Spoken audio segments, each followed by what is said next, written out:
What up, everybody? It's the Z-Man, Zach Blobner alongside me. Wait, which side are you? Brian, Richie on that side. Brian, Richie, what's up? We've got a digital episode that we're rolling for you guys right now. As you can see, I'm at home.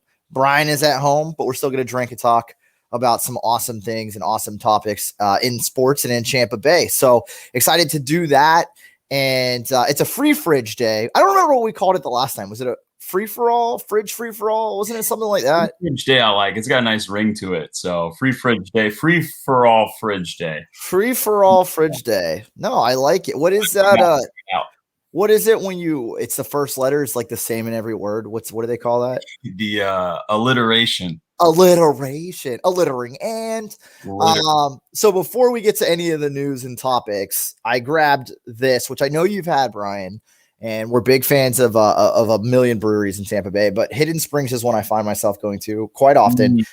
I got the Man-Child. It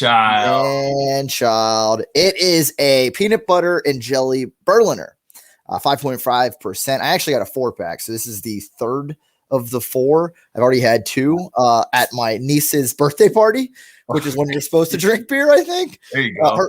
Her third birthday party. So that's what I'm drinking. So I'm going to pour this bad boy up. All right. What are you working with? So I went with went to old trusty Publix to pick up just a, that's a nice pour. Look you've come a long way with the pour.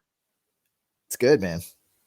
I mean, I've drank enough beer. I better get good at it. Early craft beer days, you'd always need a little help there and assistance on the pour, but that was impressive. So back to my beer. I went with the Sweetwater pack, the 420 strain. So this one, nice. Jackalope Stout. I can't remember if I've tried this one or not. I've had several of the different ones from the 420 strain. I don't know about the stout one. Usually, most of them are the IPAs, which I do have sitting here next to me as well. I'll get into that in just a second, but let's pop this open. That's what I like to hear, man. And now, remember, we are on Untapped. And I'm bringing up Untapped because I want to go through some of the other beers that we've had in the last few weeks that haven't made it to the show. And you're talking about Sweetwater, and that's in Atlanta. It's Georgia, somewhere in Georgia. Is it? I don't know if it's Atlanta specifically. Yeah, it's Atlanta, Georgia. Okay, so not too far, and it's still the craft scene. You're not quite into your heavier hitters. But I had a beer from Pontoon Brewing, which is up in Georgia, and apparently. The founder, did you see somebody on our Facebook page? That was awesome. So apparently the founder of Pontoon Brewing is actually a Tampa Bay based founder that found their way up there. And the beer was called Quad Stack. It's the first beer I've grabbed from Pontoon Brewing, but every time I go to stock up for our episodes, like their beers pop out to me. And it was really good. It was tasty. Didn't it have a dog on it or something? It's got like the dog about to eat the otters. I think they were otters. Otters. All right. Yeah. So way off on the dog. Well, it's like a sea dog, kind of. Sea dog. Did it have a maple syrup taste? It did. Not as much as like a stout or porter would have, because it's not as thick. It was, being a quadruple Belgian quad. It was still heavy though. Like, man, I got through 11%. And it wasn't super thick like syrup, which I think kind of Ariel put you in bed after that one. She got home and she's like, "What's going on?" And I was like, "Just chasing these otter sea dogs around the apartment." And then I went and took a nap. Yeah. This is by the way. So my first sip, and interesting because like I said, I've had a lot of the IPAs from the 420 Strout. You eat a 420 strain, and you get that smell. That smell.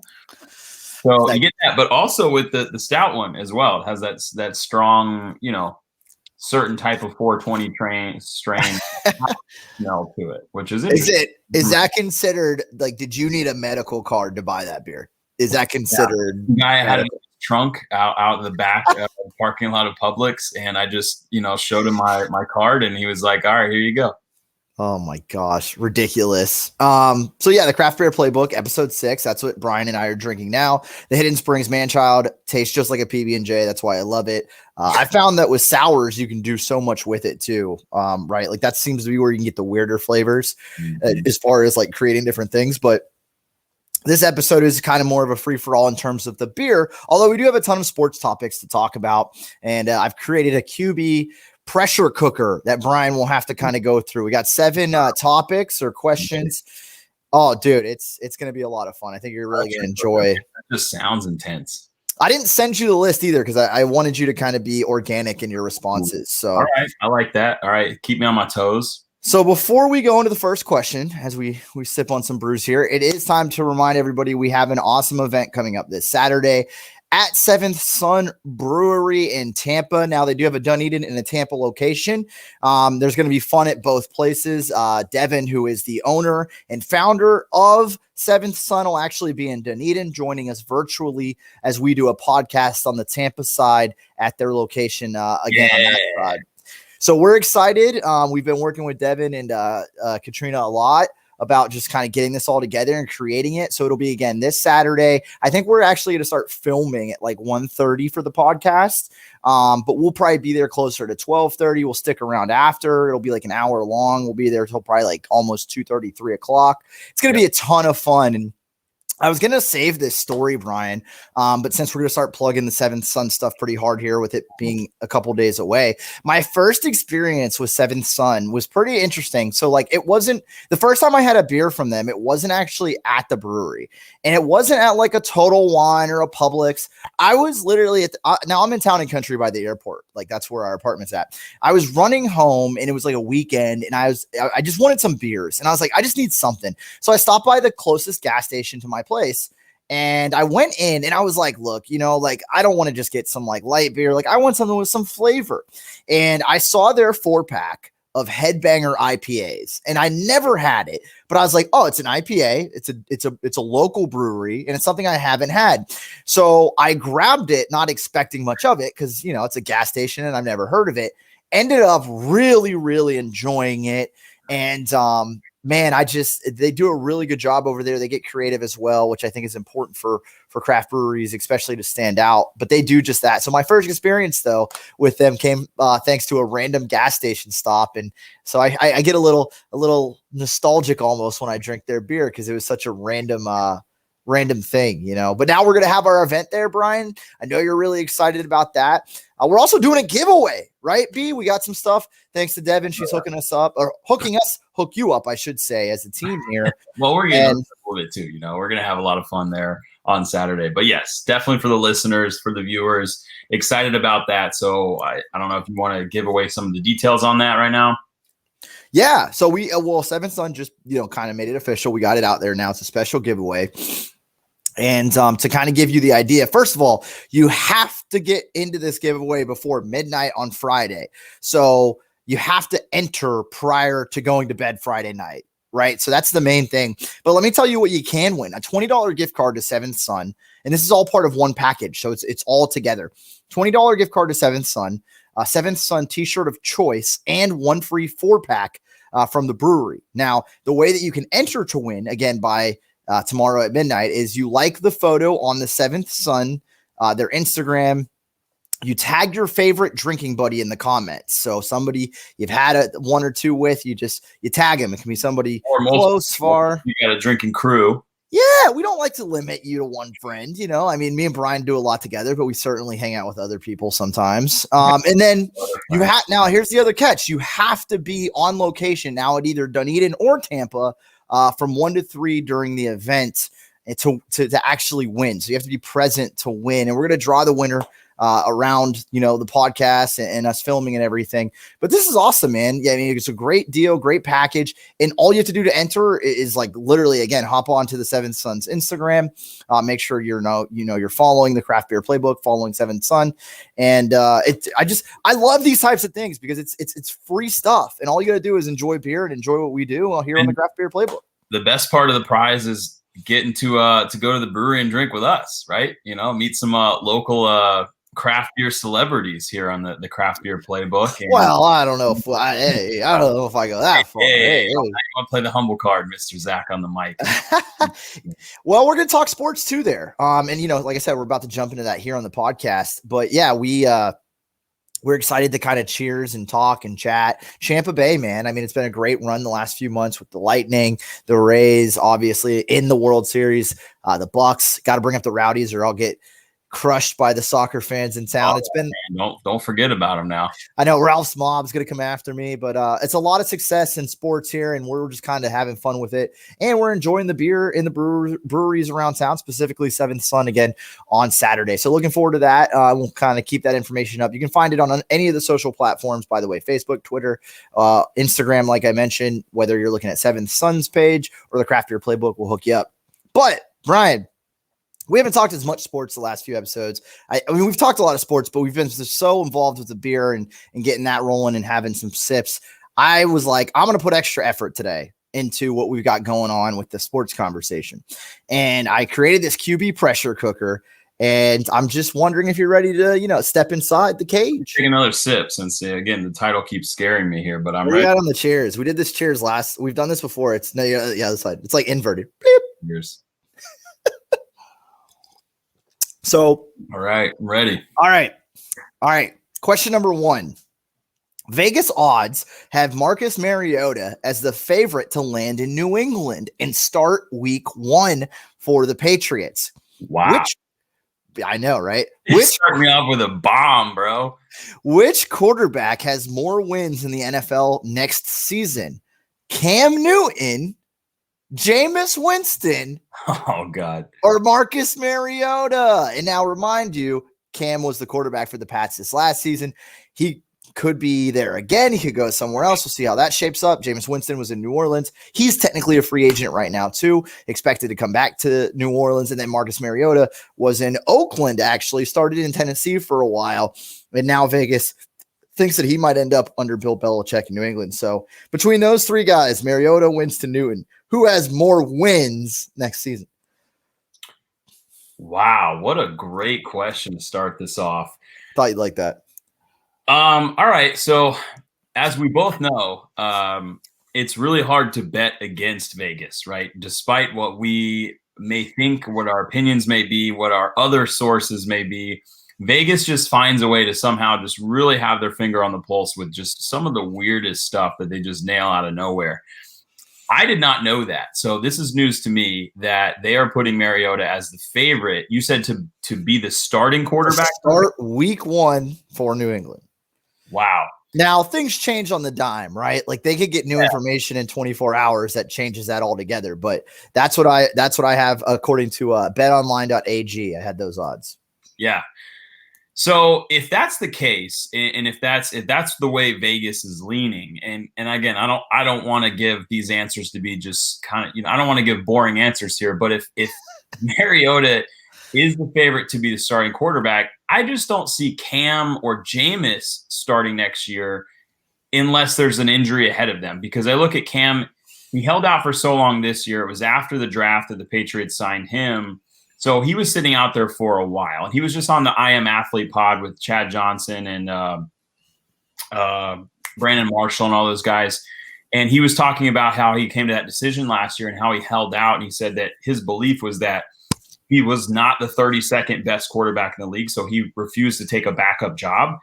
I don't think he's going to have a choice this year because I think that he played so badly. And if Vegas has those odds on Mariota, then that means that the Patriots are ready to move on from him. I don't see Cam Newton.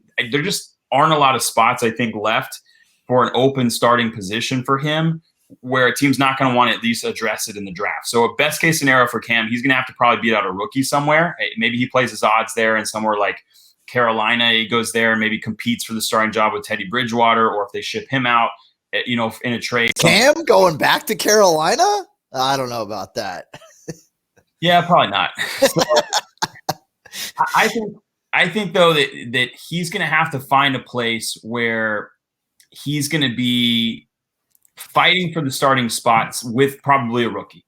But I don't see it, and I don't know like your thoughts on this, but I don't see Jameis or Cam getting a starting position next year. So if Mariota holds the odds of being the starting quarterback for the Patriots at this point, I have to feel like he's going to be the one that's going to start more games. And even if he doesn't land with the Patriots, if Vegas has him that high to be a starter again, that means that there might be another team out there that has their eye on it. So now there were people that thought that Mariota would have started for the Raiders at one point or another last season, but I think Derek Carr had, a better year than some anticipated overall, and he didn't really give up that starting gig. But maybe that's the case right now. I think I'm in the same boat as you, though. It's not about who the better out of the three is, or if any of the three can reemerge and reinvigorate their career. It's opportunity, right? And if Vegas thinks that Mariota is going to get the most opportunity week one, you're going with the value gamble of, okay, well, he's going to get actually a chance. We don't know if the other guys will. So no, I wouldn't say it was a boring answer. I think it's logical. And, I just thought it was interesting that Vegas had those odds of Mariota. And I wanted to bring a couple other names into the mix of guys that have been franchise quarterbacks for down here. Tampa, obviously, with Jameis, and he's in New Orleans hoping to take over for Breeze, even with Taysom Hill in the mix. But I'm with you on that one. So that's the first one I had for you. We'll pivot now. And the next question I have for you, who has more playoff wins in next season?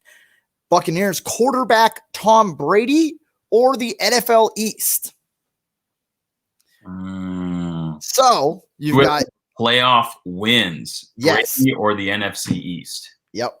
So now that includes obviously the Giants, Eagles, Cowboys, and Washington football team. That last one, the team that was in the playoffs this year for the division. But Tom Brady coming back, all things expected. He just had a minor surgery. Looks like he'll be back to practicing around June. So yeah, TB12, the ageless wonder with the Bucs, or the entire NFL NFC East, who has more playoff wins this upcoming season? I'm gonna go with Brady because I think that, again, the Bucs, they've got some free agents, some free agency decisions to make. Are they going to keep guys like Shaq Barrett? Are they going to keep guys like Chris Godwin? Like, where are they going to place the money? But overall, I think that the team is still pretty loaded. I mean, again, we talked about how they've done so well in the draft. A lot of the talent they have is still young and developing in a lot of those core places, offensive line. Obviously they got to kind of figure out what the running back situation is going to be next year. Is Rojo going to be able to go back to being the bell cow? I don't think they're, I don't know if they're going to retain Leonard Fournette. I don't know if they're going to pay him to stick around. Maybe they do. But overall, I look at it and say, and there's a chance again, Brady could end up playing the NFC East again in the playoffs, just like they did this year against the, Washington. So, but I just think that division has a long way to go. I do expect a jump up next year because I think that division was dealing with a lot of injuries this year, especially you look at the Eagles. They still have a lot of talent, just decimated on the offensive line. Hopefully their quarterback situation plays out better next year with Jalen Hurts or whoever they draft. But overall, I'm going to go with Brady. I think it's an easy answer. I think that he's someone that, again, the team is just set up really well. And, even if they lose a couple, key free agents, there's still a core in place with that in that team, and it just works. Yeah, no, I don't disagree by any means. It's interesting because the quarterback situations of each of those teams, right, in the NFC East, we called it the NFC least this past season. Daniel Jones in New York, I don't think anybody's sold on him by any means. The Eagles move on from Carson Wentz. What's your faith in Jalen Hurts? We know that you don't have a lot in him. Washington football team has listen. I feel like you take that so personally. I do. I'm very offended. Yeah, because you like him as your fantasy keeper. That's the reason I take it personally. Listen, and I think he's a great. Look, he's a winner. He wins everywhere he goes. Great guy. I mean, he works hard. I mean, he's the ultimate leader, team guy. I don't have anything. Got to count for something. It does. I do, and that's why, again, I've agreed with you on previous pods where I think that he'll be given a chance, definitely, to be the guy next year. I just don't. His play was so up and down to end the year. Those last few games. Yeah. And those were some of the weaknesses that still, showed themselves in college as well. He's not a pocket guy. So he's an athlete, but I don't know. Again, I don't have anything personal against Jalen Hurts. I love him as a person, as a leader, as a football player, but I don't know. There's a lot of question marks there with the Eagles still. You use the word love. I don't think you love him as a player, but, I digress. Your fans getting in the way, bro. I'm not worried about either of those two teams, though, in terms of going up against Brady in the playoffs, nor am I worried about Washington, who will – could be better, but they still have to figure out a lot on offense. The Cowboys, though, looking to potentially have Dak Prescott back in a tag capacity or a long-term deal. That's always been a mess the last couple of years. It looks like it is again this offseason, but that's the team that has enough talent, could add a couple pieces, and they get Dak healthy, I mean, I would not be shocked to see the Cowboys on that upper echelon of teams heading into 2021 in terms of like 5-6 weeks into the season. Again, assuming their quarterback doesn't get hurt and they're able to stay healthy. So that to me is the question. I just can they bounce back with a healthy Dak? Absolutely, but they've got a long way to go on defense still. I mean, that team just needs so much work on the defensive end. Yeah, and I think they'll draft guys to help with that. They'll go to free agency. I mean, we'll work on it for sure. Yeah, we got to work on it. They need a complete rebuild from ground level up. DeMarcus Lawrence about the only guy on that team now at this point on that defensive side that they can count on. Sean Lee's hurt every year. I think he's like 45 now. It's like they don't have any secondary. They got to get some help. Yeah, and again, I think they'll focus on that. But it's an interesting division to look at. The last one I got for you here before we take halftime and we get a little break in here in the Craft Beer Playbook, episode 6, is about another guy that used to play in that division, Carson Wentz. He heads to the Indianapolis Colts, takes over where Phillip Rivers was at last season. Matthew Stafford doing the same in LA with the Rams. He traded obviously for a guy in Jared Goff, heads to Detroit with a bunch of picks. But when it comes to Wentz with the Colts and Stafford with the Rams, which guy, Brian, do you think is more likely to have a shot at a run to be the NFL MVP next season? Stafford with the Rams or Wentz with Indianapolis? I'm going with Stafford. I'm just not a believer at this point in Wentz currently as he stands at this moment. I think that he's a big question mark. I mean, he played hot obviously earlier in his career, but he's always had injury concerns. Hot under Frank Reich, who is now his head coach, by the way. Right, which again gives him the biggest chance, I think, at a rebound, especially going to a team with a good offensive line, a team that definitely wants to run the ball with Jonathan Taylor next year. I think that gives him definitely his best chance. And I think we've talked about this, right? On the last pod, we talked about this probably being the best case scenario for Carson Wentz to rebuild his career. Mm-hmm. I haven't seen it yet. I know what I get with a Matt Stafford if he's healthy. I've seen that team. Again, we're a very strong team this year. And look, when you look at MVP, it has a lot to do with wins, right? So team wins. And when you put that kind of a defense to back up, and again, Colts have a good defense as well. So we're kind of looking at similar situations here, I think. I just think that it's like I almost took that into consideration when I asked the question. Yeah, I just think from a weapons standpoint, I mean, you look at the Rams in terms of actual just overall depth of their receiving core. And I think Brandon Cooks, I think, is a free agent this year, but they still have Cooper Kupp. They still have Bob Woods, my guy, Bob Woods. And then they got our boy Van Jefferson from Florida, who's waiting in the wings as well to be a contributor on the offense. You saw what Cam Akers did this year. I just think that he drops into a really solid place there with the Rams, and I'm going to go with Stafford having a better chance of winning MVP just based on where his play currently is as compared to Carson Wentz. Yeah, and I agree. I mean, I'm a big Stafford guy, though, so I don't know how much that plays into it. By the way, real quick before we move on, Brandon Cooks, a receiver that's played for like half the league at this point. I think he was with the Texans last season. He did play with the Rams. So much. I had a brain fart there because I was like, man, he's played for like 12 teams. I can't remember where he is now. He played with the Saints, the Patriots. I mean, literally, he's been all over. I think the Saints were the team that drafted him, but yeah, Brandon Cooks been all over. I think that'd be like a fun poll question. Like, if Brandon Cooks retired today, like, what team would you most remember him with? I do think a lot of people would probably pick the Rams, by the way. But he's one of those guys. I saw a tweet the other day that really was kind of shocking, and it said something like he's one of the only receivers right now or whatever who is under the age of like 28 still or something, who's had like 1,000 yards receiving like every year or something like that. And I don't know if he did that this year with the Texans, but like up to this point in his career. And when you think of like the top receivers, the elite like production guys in the NFL, like nobody thinks of Brandon Cooks, but this guy's been traded for a first-round pick twice. Yeah, man. So far. It's like he's the ultimate under-the-radar guy. He did have 1,000 this year. He had 1,150 yards. Yeah. Average. No one knows. No 1,000 yards ever. But he's like the ultimate stat guy, right? But look, no, we say no one knows. Fans don't notice. GMs know, which is why he keeps getting traded for number 1 picks. Yeah. So I think he's a free agent, but, I digress. This is more of a quarterback pressure cooker, Brian, not a receiver pressure cooker.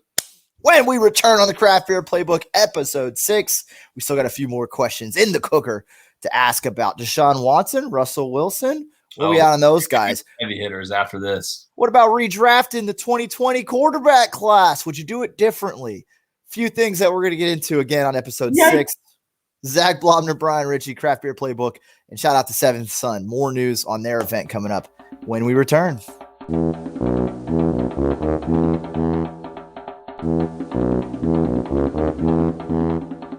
That was a quick commercial break, literally the fastest commercial breaks in the business, if I do say so myself. Zach Blobner, Brian Ritchie, Craft Beer Playbook, episode 6. We're on 6 already, huh? Wow. Yeah, man, we're rolling. And we got events coming up. We got giveaways we're doing. We're so official. All we need is a whistle or at least a beer can that can make the same sound. So when it comes to more questions in sports on the way, we continue to go through the quarterback pressure cooker here in the NFL. I want to shout out again to Seventh Sun Brewery, who is going to house us for a live podcast this Saturday from 1 to 3. We're going to be at the Tampa location. However, there's going to be a lot going on at the Dunedin location as well. Devin, who is the owner and founder of Seventh Son, will actually be in Dunedin, but she's going to join us on the podcast virtually. And then we're going to go from there with her. We'll be in Tampa though. So come out, come have a beer with us, talk with us, Tampa Bay, whether you're a Bucs fan, maybe you're huge into hockey with what the Bolts got going on. Obviously the Rays spring training starting up, maybe you're Rowdies, maybe you're college, come find us. We're excited to talk to you, chat with you, drink with you again at Seventh Son in Tampa this Saturday from roughly 1 o'clock to 3 o'clock, eat lunch, have a brew. And we're also doing a pretty cool giveaway. It's a gift card. There's merchandise involved and a 4-pack of Seventh Son beer. Just head to the Seventh Son's Instagram now to check that out, and you can enter. Now, you only have until Friday at midnight to enter, so make sure you jump on that quick, and then you have to be present at one of the locations Saturday to actually win. But it's free stuff, you don't have to pay anything to try to win. You just got to come hang out, have fun. I mean, I guess you got to buy a beer or two, but there's worse things to spend your money on. Brian, speaking of beer, we're drinking right now. What do you got? You got a little something? I'm finishing up, just the 420 strain, it's quite strong. They hit you heavy. So I'm on my second man-child from Hidden Springs. I've cracked the second one. Second one already? I didn't hear any crack there. That might be a lie. It was in the commercial break. We're turning to the next one. Train wreck. Train wreck. Sometimes what your opinions turn into. Ronnie, where's my guy Ronnie Lane? Train wreck Lane. What's up? Night train wreck Lane. You got to save one of those for him. We'll have to hook him up. We'll have to send one to him. Double IPA. Does it have an ABV? Double. So it's got to be what, like 7 or 8%? 8%. There you go. That's what's up, man. I dig it. Again, this. I'm just working my way into it. Well, this man-child from Hidden Springs is 5.5, so it goes down a little easier. It's like a PB&J. I'm eating lunch right now with this thing. Sour lunch. Well, sour opinions. We got a lot going on. So back into the quarterback pressure cooker, and I'm not going to bury the lead. This one pretty easy. We're hearing more rumors from Russell Wilson potentially on the way out from Seattle, Deshaun Watson, his mess in Houston. So if you're a prospective team looking to add a quarterback and take that level and step into the next level, who would you trade more for? Not who's better. Who would you trade more for, Deshaun Watson or Russell Wilson? Who would you trade more for? More equity, more cash, everything considered. This is a really tough one to answer, but I think that if, again, this is a purely hypothetical, but I don't think Wilson's getting traded. I still kind of doubt that Watson gets traded, although it's looking more and more likely by the day. I think you go purely on age at this point, and the team that's going to give up more is going to be for the younger guy, which is Deshaun Watson. He has more left in the tank. He still has just as high of an upside and ceiling, I think, that Russell Wilson has. Although Russell Wilson, again, he's done it time and time again, year after year. He's accomplished, has a Super Bowl ring. So it's like you look at this, like that comparison, and both are elite guys, right? I think you can. Yeah. Most people would consider them both top 5 guys, which is why this is hard to peg, because you haven't really seen a situation like this in the NFL before, where even one NFL quarterback top 5 has been available. Now you have these 2 guys that both want out, and it's just a weird situation, and which is why I don't think that, I think max only one of those guys gets traded. I don't think both of them, leave their teams. But I would say who lands the most compensation is going to be the younger guy, which would be Deshaun Watson. So you would break the bank more in a trade for a guy in Deshaun Watson, not because you necessarily think he's better. You just think that because of his age, you want to get a younger guy in there. Now, are you asking what I would do, or are you asking? No, your imaginary friend that's next to you that's also a part of the podcast. You clown. You would get more in it. So I would probably give up just slightly more for Russell Wilson just because you just gave me that whole answer on Deshaun Watson, and you're like, but I wouldn't do it. What teams would trade for is what would they give up? If you're asking me personally, I'd probably give up a little bit more for Russell Wilson because I think that he's that elite level of a player. Again, Deshaun Watson it's neck and neck in my opinion, but I have Russell Wilson ranked slightly ahead because of what he's done over the expanse, of several years of his career and what he's shown he can do when he has an offensive line and they complement him with the run and things like that. I would give up slightly, again, it's neck and neck, but I would give up slightly more for Russell Wilson, who I believe is still very near or in his prime.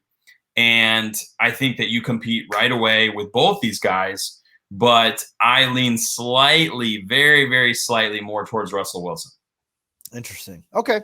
I hear you. Here's the thing. Obviously, Russell's won a Super Bowl. He's been to 2. So he's got more postseason experience. Do you think either of these cats on the right team will definitely be able to take a team to the playoffs? Although logic says Russell Wilson would be the better quarterback to have, I think Deshaun Watson's just ready to break out, man. And I'm looking forward to him getting the opportunity, hopefully somewhere better than Houston to do that. He's been in the playoffs too. He's had a game or 2. I just, right now, my gut still is saying Deshaun Watson, but you can't go wrong with either guy. I'm interested to see if either of them do get moved, by the way. The thing with Russ too, Brian, is it'd be tough for him to go to a better team, right? Like Seattle was really good most of the regular season. And then, they got bounced in the playoffs pretty early, but there's a ton of weapons offensively speaking. So I don't know where Russell would go elsewhere. That would be an upgrade. There's not many teams like that, Right. Which again, we're still very early in the off season, right? So we haven't gotten to free agency or the draft. I think Russell Wilson more than Deshaun Watson is really just trying to leverage his power as a franchise quarterback to get the team to add to his repertoire in terms of, or to his arsenal in terms of offensive line or, more help that he can get in front of him, even maybe from a coaching standpoint, and just have better rapport with, the play caller, whoever they bring in there to call his plays. But I think Deshaun Watson just wants out because it's a toxic situation, right? And they don't have a lot of talent, but I agree with you. Russell Wilson's definitely on a much better team. It's going to be hard for him to get traded to a team that would be better from that standpoint. I think he's just trying to leverage this to say, look, I'm frustrated. I'm tired of getting hit, which he did say. He literally said, I'm tired of getting hit. So if that's not the most obvious, ring the bell alarm for the front office to get him some offensive line help and block better and kind of change that offense a little bit. I don't know what else is. So I think he ends up ultimately staying. Deshaun Watson at this point, I think that relationship might be a little bit too broken. It's just going to come down to compensation because it's like I talked to you, earlier today about this. Deshaun Watson, if they trade him, you're going to be looking at something that's close to 5 first-round picks in terms of value to get him. And I don't know. That's just tough for a lot of teams to swallow that pill. So I want to pivot. This one may be a little bit easier for you to answer. We continue in the quarterback pressure cooker, the Craft Beer Playbook, episode 6. We asked about wins earlier in terms of Winston, Mariota, Newton, who would have more this upcoming season. I do want to ask you about a couple other guys. Which quarterback will have more wins next season in terms of either Jared Goff with his new team, Detroit and the Lions, or rookie Trevor Lawrence out of Clemson? Now, you also have to kind of figure out what you think Trevor Lawrence is going to do. Is he going to 1? Is it to Jacksonville? If you believe that, what do you expect from them? Obviously the worst team in the league. This is an easy answer for me. Really? I'm going to go with Trevor Lawrence, and here's why. What? You think he's going to have more wins than Jared Goff in Detroit year 1? Because I think that, And again, my opinion, I know a lot of you're starting to get these leaks now. And again, I don't know if it's just people bored in the offseason, but you're getting these leaks from some of these scouts and GMs and stuff that say that they're not sold on Trevor Lawrence as a franchise guy, and they're trying to pick apart his potential and stuff. I think he's one of the best quarterback prospects that we've seen since Andrew Luck. He's got all the tools. He's athletic. He's got the prototypical size. He's got the arm strength, the accuracy. Maybe not his biggest strength, but he's shown a pretty good ability there. I think that both teams were equally terrible last year. So then you look at who's going to improve the most in the offseason going into next year. And you look at the you look at the Lions with Jared Goff. And I just don't see him being able to carry that team. I mean, he couldn't even carry the Rams, who had a much stronger supporting cast around him. Trevor Lawrence going to the Jags, they're going to have another first-round pick, which I think we've talked about this. There's a chance they could take someone like Kadarius Toney or another electrifying offensive weapon there in that spot. They've got a ton of cap space to use. That team is going to be, from on paper standpoint at least, dramatically better, I think, going into next year versus where they ended this past season. And I don't think the Lions are going to be there. I think the Lions are going to complete. They've got Dan Campbell coming in there. As much as I love my guy from a motivational standpoint, I don't know how good he is at X's and O's. I don't know what kind of plan they have. I'll bite your kneecaps off. Yeah, he's the literal lion, Detroit Lion. But I'm just going to go with Trevor Lawrence, I think, easily with this answer, because they're going to put a better team around him, and they have some pieces in place already. Wow. So listen, obviously, I think Trevor's going to be the much better quarterback. I don't think Detroit's going to be particularly good this year. We're getting train wrecked. Nice, man. I think we're already there after your last answer. Wow. It's interesting because I think it's Jared Goff. Look, even if you lowball the Lions and say, they'll get 5 or 6 wins, I think that's, a win or two more than the Jags are going to get with Lawrence in year one. I think there's going to be a lot of growing pains. So I think although neither team will be good. Real quick. What better quarterback in your opinion? Who's going to be the better NFL quarterback? Trevor Lawrence? That wasn't the question. Hold on. I'm just going to dissect it piece by piece. Lawrence. Trevor Lawrence, better quarterback. Okay. Trevor Lawrence. Who's going to have better surrounding weapons next year from an offensive standpoint? It's hard to tell right now. I mean, is Galladay coming back to right? They got DJ Chark, who we both agree is a pretty good receiver, right? They got James Robinson, who played awesome last year. First round pick, could be using a wide receiver, again, speculating at this point, but already in place right now. Speculative. But would you say at this moment right now, who has the better offensive weapons? I think it's closer than you're giving it credit. I mean, I think if you count Galladay as the number one receiver, I don't think that it's big gone though. Big chance. He's a free agent. You're giving them Kadarius Toney in Jacksonville, but I can't say Galladay might stick around. No, I'm saying right now, who has the best weapons? Right now, Galladay is on the team. Technically, right now, no, he's a free agent. He's not on the team right now. He's not on the team right now. They sign him to be on the team. They could tag him, and then they wouldn't let him walk. They would tag and trade, if anything. I mean, look, again, you're taking a lot into consideration. We don't know how chemistry would look with either of these teams. I think the Detroit with Jared Goff, wanting to prove something is going to be a different type of year than Lawrence stepping into his first season with the Jags. And James Robinson had a hell of a year. I don't know if that's something that'll be repeated either. And it's not like they have a stable of guys behind him. So, I mean, look, I wouldn't be shocked if Lawrence had more wins. I think the easier answer is Goff, is all I'm saying. I could care. Disagree. We will see. This will be one we keep an eye on then as we head into the 2021 NFL season. And we'll wrap things up. Got a couple more questions, a couple big ones here for you. Do you want to go north or south on this next question, Brian? Let's head south. Keep it warm. So you want to go straight down to the quarterback questions from 2020. Okay, so last year, Joe Burrow, Tua Tagovailoa, and Justin Herbert all drafted, right? Quarterbacks, 3 young guys. I thought all 3 kind of had their bright spots this year. I don't think anybody thinks any of the 3 are a bust by any means. I think there's high expectations for all 3 of them. The weird thing is with the market, like we're going through this quarterback cooker, there's so many guys out there that we're I think maybe underselling how good the rookie quarterback class was and will be moving forward. Yeah. But if you were to redraft again with Burrow, Tua, and Herbert going in that order in this last draft, obviously, teaming and situation matters.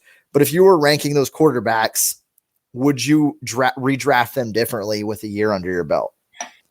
I'm going to piss you off. I don't know. I'm just asking the questions. Yeah, I'm a moderator here. And just to give some context to our listeners there, we have a very avid sports fan base in our group chat with our boys. And it gets pretty heated there with some of them because a lot of people get very, very testy about their own personal teams, myself included. My answer is I would draft it the exact same way. Here's why. Coming out, I think you looked at Joe Burrow and you look at what he does well and what he brings to the table, and people expected that to be an instant jolt to their offense, and it was, right? You look at guys like, Tyler Boyd, who I've been a big fan of with fantasy, had a great year, was very consistent. I mean, he's hitting close to 100 yards a game, almost like 7 or 8 catches a game. And then you saw after Burrow got injured, it just dramatically fell off, right? It just the change at quarterback now. Tyler Boyd became a nobody in fantasy, just like a much, much lower floor. You look at what Joe Burrow brings to that offense. He's got enough mobility. He's got enough ability. Hopefully he bounces back from the knee injury. Obviously, you want to see guys like that, young quarterbacks with a promising future come back and lead this league. And we got so many guys retiring now, again, like Phil Rivers, you look at Drew Brees, you look at maybe Ben Roethlisberger. You want to see this new generation of quarterbacks come in and kind of take over the league. So Burrow, I think, is a perfect fit there. I think that he still has a tremendous upside there. If they get the guy in offensive line, they've got just stop letting him get killed from week to week. Right. He's going to be the next Russell Wilson. I mean, geez. Exactly. I don't understand any of these mock drafts I'm seeing that everyone loves wanting to give them Jamar Chase. I'm like, okay, so you're just going to literally give him all the receivers in the world, and he's got no time to throw him the ball. It doesn't make any sense to me. But anyways, I digress on that point. We'll get into that later. Listen, Justin Herbert had an incredible year, right? But I look at the world that we live in today. It's mainly driven by fantasy football, right? And I think that you'd agree with that. It's definitely driven a lot of the interest, a lot of the. I think the conversation is. I mean, I think that line in the sand, right, between guys who break down film and guys who are just fans of the sport, is that gap has widened, because I think the guys that are just fans of the sport without watching any film are just like, okay, I'm going to watch even less film and more games and look at more memes and graphs and things. And the guys that are doing the tape breakdown are like, okay, well, now there's more of us too. So now I got to break down even more film in every little nick and knack of every play. So I agree that the line has been drawn and those two sides are going further and further apart. So that's why most people watch games now, right? Like they have their own team that they're going to follow, but then the only reason they're watching any of these other games is for the stats, right? The yards, the touchdowns, things like that. Yeah. I think a lot of the hype last year, and don't get me wrong, listen, Justin Herbert played incredible. He played way better than I think anyone expected, even the biggest Justin Herbert fans. However, if you really start to look and you dissect some of the stats, again, a lot of people attribute success these days based on yards passing, right? Touchdowns thrown, things like that, which, again, understandably so, because if you're producing at that level, then that means that you're driving your offense forward. But it doesn't necessarily mean that you're winning games. You look at the Chargers, they had a terrible record this year, right? They were a bad team. And again, I've been a long opponent of the QB wins stat, right? Because again, I think it takes a lot more than just a quarterback's play. But I think if you dissect, and I know why you asked this question, right? Because you were trying to see if I would say, okay, should the Dolphins have picked Justin Herbert instead of Tua? No, I wasn't meeting you. Okay. Listen, if you want to say that the rookie offensive player of the year is a bum, that's up to you. He's a bum. I said he's going to have an incredible future ahead of him. He's already shown great flashes. I'm just saying when you really get past the box score watching and you dissect things and you extrapolate the stats, because you look at the Chargers, right? They were a losing team. So they naturally, Justin Herbert threw the ball a lot more. So when you throw the ball a lot more, you should have more passing touchdowns and more yards than a quarterback who throws less. When you look at things like turnover ratio, you look at things like accuracy, you look at things like all the things that Tua did well in college, he also did well this year. Now, do I think that he was a little bit too conservative and trying to like be the perfect quarterback that didn't turn the ball over? Yes, I think you got to take some chances, but he'll learn to do that, I think.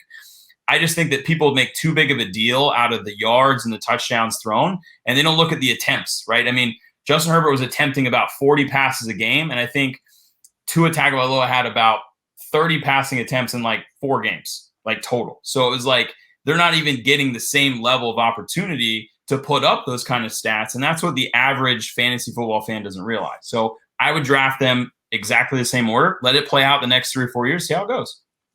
All right, we'll end on something more fun since you're just telling me how much you hate both Jalen Hurts and Justin Herbert. The last question. Why twist my words? I never said that. You did not say that. All right, the last one. This one, I got to take some shots at myself, right? That's just the way this works. Which fan base will be more upset about their specific situation when the first week of the regular season starts? Will Saints fans be more upset about Drew Brees retiring and not being back than Steeler fans who are upset that Big Ben Roethlisberger didn't retire and is back? Now, both these are still hypothetical because Brees hasn't retired and Roethlisberger isn't technically named starter for next season yet. But assuming Big Ben is the week 1 starter in Pittsburgh and Drew Brees does retire, which fan base will be more sad about their quarterback situation? The Saints with Brees. Did he announce that he is coming back? Who? Ben. He's said that he wants to come back, and the Steelers have said that they want to have him back. Now, there's obviously a lot of money. Be there. He wants to come back. Juju wants to come back. Yeah, look, we all want a lot of things. I want, someone to fill me another beer right now, but like sometimes in life you just don't get what you want. But the Steelers are strapped in the Roethlisberger situation. They're not with Juju as far as him returning. I know he wants to be back, but again, the question, like which fan base should be more sad? The Steelers because Roethlisberger's back, or the Saints because Brees is retiring? Well, I don't think that the Saints fans should be sad or mad that Drew Brees retired, because he's been a Hall of Fame quarterback for the entire time he's been there, which, again, has brought them a lot of success. It's brought them a Super Bowl. I'm sure they wanted more than one, of course, but that's a lot more than other teams can say. I think it's hard to say the Saints because, again, of the success that they've seen there, and this is the writing on the wall. It's like, okay, eventually Drew Brees is going to retire. We have to have a backup plan. Now, is it on the team maybe to have a better backup plan in place than Taysom Hill or Jameis Winston? Yeah, absolutely. I don't think that's Drew Brees' problem. So I guess I'm going to say Steelers fans should be more upset here because they've had multiple opportunities the last couple of years to maybe address the quarterback situation in the draft and like have a player waiting in the wings. And I know they've tried with some second round picks and they tried Josh Dobbs and obviously Mason Rudolph and stuff like that, but they haven't really made a concerted effort to say, okay, this is our backup plan waiting in the wings. And I think that that's why if they go into next season and he is the guy and they don't have someone waiting in the wings, I think as a Steelers fan, you are a little frustrated because now you're back to square one again at the quarterback situation with really no solution in sight, right? Yeah, no, I think it's interesting because you separate basically, and you did in New Orleans, Drew Brees retiring from their current situation, which I get because you can't blame him. But look, man, we've all been in that position before, whether it's college or the NFL, where our team that we root for has a very good quarterback. And then your next season you come up and you're watching a different quarterback and the whole team isn't good. And you're like, I'm so spoiled with a guy that can throw the ball and that can win games. And now we're like wondering as a fan base, again, in any capacity, we've all been here, like, when will we get the next guy at quarterback that can get the job done? So, I mean, I agree with you. I think Roethlisberger should have retired or should still retire again officially. But with that being said, I don't think the gap is potentially as big as you were kind of making it out to be, because I think Saints fans are going to be in for a harsh reality that although a lot of their team is stacked still, like Alvin Kamara, defensively, they got a lot of great guys.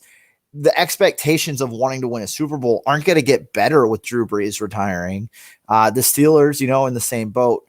The difference, I think, is if Roethlisberger retires even next season, that the Steelers are in a full rebuild. They'll be looking for a young guy probably to come in and hopefully he can be like the next Big Ben.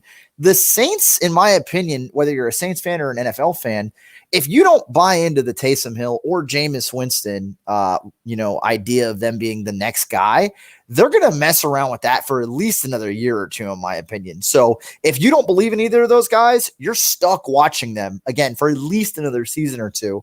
So you might actually be in a worse place, in my opinion, than Steelers fans who know, regardless of if Big Ben is good or bad, he's probably not coming back next season or the following season. No, I think that's a good point. I think that I agree with that sentiment, that they kind of feel that they already have a plan in place. So if you're a fan and you disagree with that plan, then you're kind of stuck. I do agree with that. I think it's a good point. It just, where the Steelers are going to be drafting, it makes it for a tough spot. Like, you're kind of in that realm where it's like, do you reach on a guy like Mac Jones and hope he's the guy? Do you reach on a guy like maybe Kyle Trask and hope that he can develop? Like, you're just in that tweener spot that's really hard to develop some of those guys at the back end of round 1 or early round 2 if they try to trade up or trade back or whatever. Not a lot of those guys really end up panning out to be really solid quarterbacks. So it's like, are they going to make that bold move to try to trade up early in the first round to get one of those guys? Are they going to sit tight and wait? Like, I think there's just too much uncertainty right now with the quarterback situation of the Steelers that I think as a fan, I'd be a little frustrated not knowing any direction, at least with the Saints. Again, if you disagree with Taysom Hill or Jameis Winston, I agree. That'd be a horrible spot to be, but at least they have a plan. Yeah, to be fair, I don't even know if the Steelers know their plan yet, right? Like, they're like, oh, yeah, no. Well, you're talking about the fans being frustrated. I'm sure that Colbert, the GM there, and the rest of the front office is also like frustrated because they're like, we don't really know what to do. This is a team that was 11-0 with Roethlisberger at the helm. And, it's such a weird situation. Both are. I think the Saints and the Steelers, two teams that have been really good the last decade with quarterbacks that we all know and that'll be Hall of Famers, are in very like weird spots now. It's not like quite Brett Favre to Aaron Rodgers in either of those cities. If you were the GM of the Steelers, what would you do at the quarterback situation? What would be your move? Man, I think you would try to talk Ben into retiring because the cap hit is, I think, the lowest if you do that, and you can kind of move things around. And then I think maybe you go out. I mean, you brought Dwayne Haskins in, which look, low risk, low reward, I guess. But I think I would then honestly look, because it's such an important position, and I know they have a lot of other things to figure out. I'd probably try to go out and see if I could get Teddy Bridgewater if the Carolina Panthers do move on from him, right, as a bridge guy. And then maybe even with that, if not separately, but maybe both, draft a guy too. Draft Trask or Jones. And then you say, all right, Roethlisberger's retired. We're screwed on the cap right now, but we got Teddy Bridgewater. We still got Dwayne Haskins, who we brought in, and we got one of these rookie QBs. We'll try to see if any of them are the answer. And if they're not and we suck again, then we'll clear cap and we'll draft a quarterback even higher next year. Take basically like quantity over quality approach, not be a super aggressive and trade up, but just take there, take some. And then, look, worst case scenario, again, you're talking about a bridge guy. And it is what it is. And it's a different world now, Brian, I think, as we kind of wrap up episode 6 here. But it's a different world, I think, because we've seen with guys like Josh Rosen. I'm trying to think of who else. I know there are other examples. And I know they're only rumors, but we've even heard rumors of the Dolphins trading for Watson or somebody and moving on from Tua, right? Which isn't fair to Tua, but like that rumor's out there because I think teams in 2021, more than they've ever been, are willing to be like, you know what? I know we just drafted a quarterback in the first round a year ago, but hey, if we're higher in the draft and we like this prospect better, so be it. We'll move on. I think teams are more likely to do that now than they've ever been by a lot. They have to be, right? I mean, it's just evolving train of thought. I mean, you look at that move for the Cardinals. I mean, it worked out for them. Rosen obviously was taking that team nowhere. He didn't have a good rookie year. Was it fair to him? No. I mean, he wasn't given any time to develop, but I think both of us would agree that having Kyler Murray puts them in a better situation to win than Josh Rosen. So it takes some balls to make that move, but when you do that move, it gives you the opportunity to have a little bit higher ceiling. And I think even before that, I don't know the exact situation. It obviously was different, but like, RG3 in Washington, like they moved on to Kirk Cousins and they drafted them both in the same year. So I think the way, and look at even Green Bay, Rodgers was MVP. They still went out and drafted a quarterback in the first round. I just think that at that position specifically, unless you have a Russell Wilson, even if you have, again, Aaron Rodgers, even if you have the MVP of the league and he's a quarterback, you're still always like, okay, we need to make sure we have another guy that can at least be slightly above average ready. And you could argue the Patriots have had multiple guys like that in New England. unfortunately, Brady was still up there. So all those guys like Jimmy Garoppolo had moved on before they got a chance. Jacoby Brissett, ends up in Indianapolis. Maybe they had a little playing time, but I just don't think you can ever be too sure about your quarterback room. And that includes the starter. Again, even if you have a guy like Aaron Rodgers, I think it's just the thought process. It's so different now. It just is. And it should be. Agreed. So, that was fun. I like the pressure cooker. I appreciate that. I feel squeezed. We'll turn the tables. Oh, how the turntables. Next week, I'm going to let you we'll switch it up. I'll let you come up with some stuff. Or maybe we'll do more of like a charcuterie board of like lightning and hockey and the Rays. And we got a lot going on locally, which is awesome when it comes to sports. But we also got a lot going on locally when it comes to beer. And that's why we're excited. Pumped about Saturday. I hope to see a lot of you guys out there. Make sure, again, you jump in on the contest there to get the giveaway. Follow us. I mean, we're going to be bouncing around as well. We're going to have more of these on-site things coming. We're going to have more giveaways, obviously, at these breweries. So if you love beer, if you love sports talk, follow us on Instagram. Let us know what you like. Let us know your favorite beers, favorite breweries. Like, we love the engagement. We've got a ton of you guys already that really just made this so much more fun, I think, for both of us. With just tagging us in your weekend purchases, at Total Wine and stuff of these stacks of beer. I mean, I love that. It gives me ideas because, I'm a beer drinker, but I'm not what do we call it?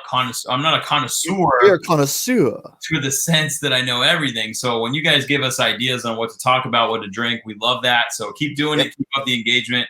Cheers to you guys. And don't forget, you can follow us and be friends with us on Untapped at the Craft Beer Playbook. You can also find us on social media all across platforms, both on Facebook and Instagram at the Craft Beer Playbook, on Twitter at Beer Playbook. We are also podcasting now, audio only. So obviously this is the video. If you're watching it, we're on YouTube, we're rocking and rolling. But you can also find us on Spotify, Google Play, Apple Play, wherever you get your podcasts, you can find the Craft Beer Playbook. And if you're ever trying to find anything, just start at thecraftbeerplaybook.com. The website is all inclusive. We have everything rocking and rolling on there, including more information on this upcoming event with Seventh Son. Again, we'll be at the Tampa location, but if you want to enter their contest to win a gift card, free merchandise, and free beer, you can do so at Seventh Son's Instagram. All the rules on there. Make sure you get your entry in before midnight on Friday. And then we will be announcing the winner and drinking with you, hopefully, and talking sports with you, hopefully, Saturday during the Craft Beer Playbook podcast, the live episode. But this has been episode 6. Brian, you've survived the NFL quarterback pressure cooker. Got some right, some wrong, some that we'll have to wait and see. All right. There's no grading here. This is my opinion. My opinion is king. Yeah, it's like summer school. It doesn't really count. All right. We will see you guys on the other side. As always, cheers.